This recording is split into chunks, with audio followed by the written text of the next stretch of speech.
Do you know that your church could become a licensed place of worship? Do you know that your church could become a registry where marriages, statutory marriages, could be conducted?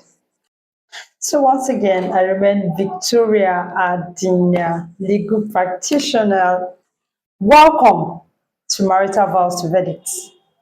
Yes, today we are going to talk about getting your place of worship licensed for court marriage or statutory marriage, or as it is popularly known, marriage under the Act.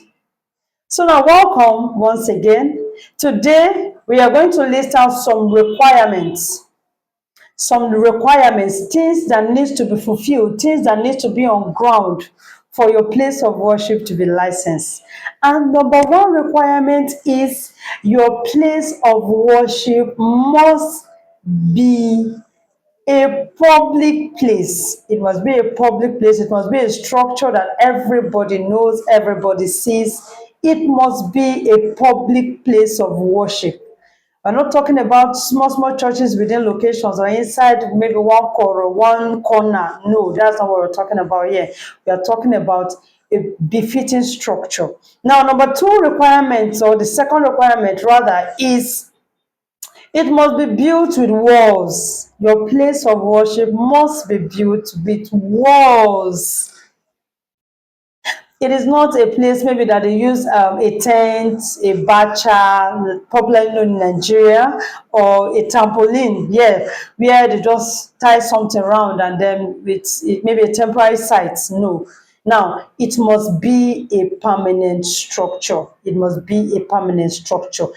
Your facility must be safe. That is another requirement. It must be clean, must have good toilets, running waters. All these things are things that will be considered before your place of worship can be licensed. Another thing is it must have a safe storage. Now, what is a safe storage?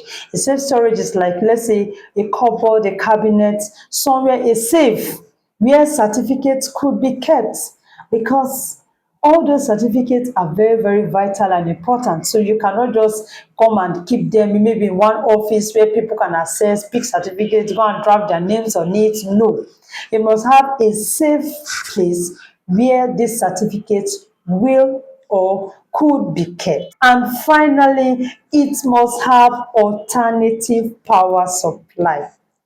Now, this boils down to some African nations that are still battling with hiccup power supplies. I call it hiccup power supplies because once in a while, power might fail, there'll be no light, there'll be no power supply. Now, you need to have a steady backup plan.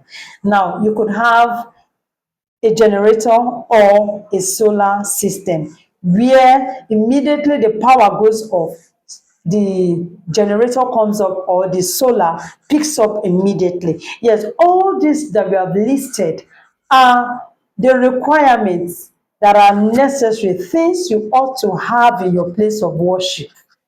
It must be open, must have doors, exit doors, doors like, let's just say, not a structure that has just one door. No, that one will not be approved. It has to have multiple doors, where emergency exit doors. Yes, all these things must be in place before your place of worship could be licensed.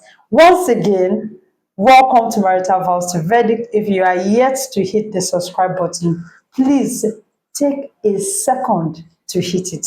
Hit the follow button, because like we always say in our videos are educative, our videos are interactive. In our comment sections, we are always there. Whatever question you have, whatever thing you need to know or you want to know, please do well to engage us and we'll always attend to you. So once again, bye bye and see you in our next video.